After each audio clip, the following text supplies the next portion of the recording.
Right, mumastreets esocial media manoswera nichiona kuti nyaya dziri kufamba sei. Nhasi ndine nyaya ndoda kuti ndinge ndiri ndinombokuzivisai nyaya iri kunetsa, nyaya yapisa pachitungwiza apo. Handiti nhasi chero hangu ndisiri kuchitungwiza, ndiri kuno kugoro Mons kwandiri kushuta this video.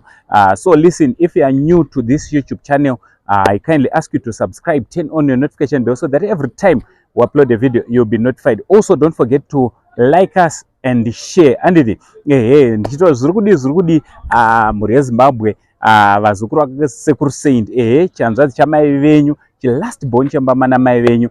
Nyaya yandauya nayo inyaya anonzi iye Dr. Bond kana kuti Madzibaba Bond. Anditi aibatsira ari kuchitungwiza chechi yake, hanzi chiJohani maso echishanu here, something like that.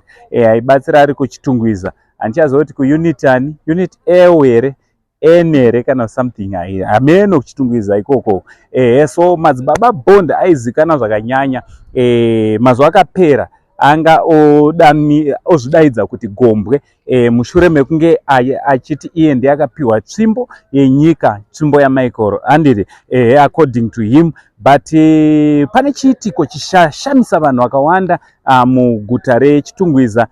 In fact kwazikoko. Handiti so zvaitika ndezvekuti Bond anzi aonekwa nemotikari yake mhando yeFortuna achimhanyisa motikari zvakanyanyisa, achitaura mashoko akatyamadza mhuri yeZimbabwe, mashoko ekuti anga achireurura kuti zvoni akauraya imwe n'anga yaakapfura nepfuti. So mweya weN'anga iyi ndo wakumuteera kana kuti wakumushungurudza, wakumushayisa rugare. So asvika apaenda akanozvipereka kana kuti akanozvitsveta maoko emapurisa, chinova chinhu chinoshamisa, chinhu chinoshungurudza, especially kuvanhu vakaita sana Madzibaba Bond vanonyanyozikanwa zvakanyanya. Aiwa, ndo nyaya yatatuye kuzokuzivisai, tizokupai update yekuti chii chiri kuitika.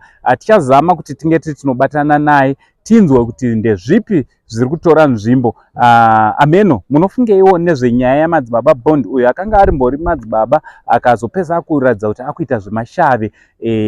Ameno, munofungei nezvake nenyaya yaari kutaura yekuti ane munhu wakauraya. Aiwa, from Uncle Saint, the only Zim uncle, pari zvino ndoti it's much love and God bless.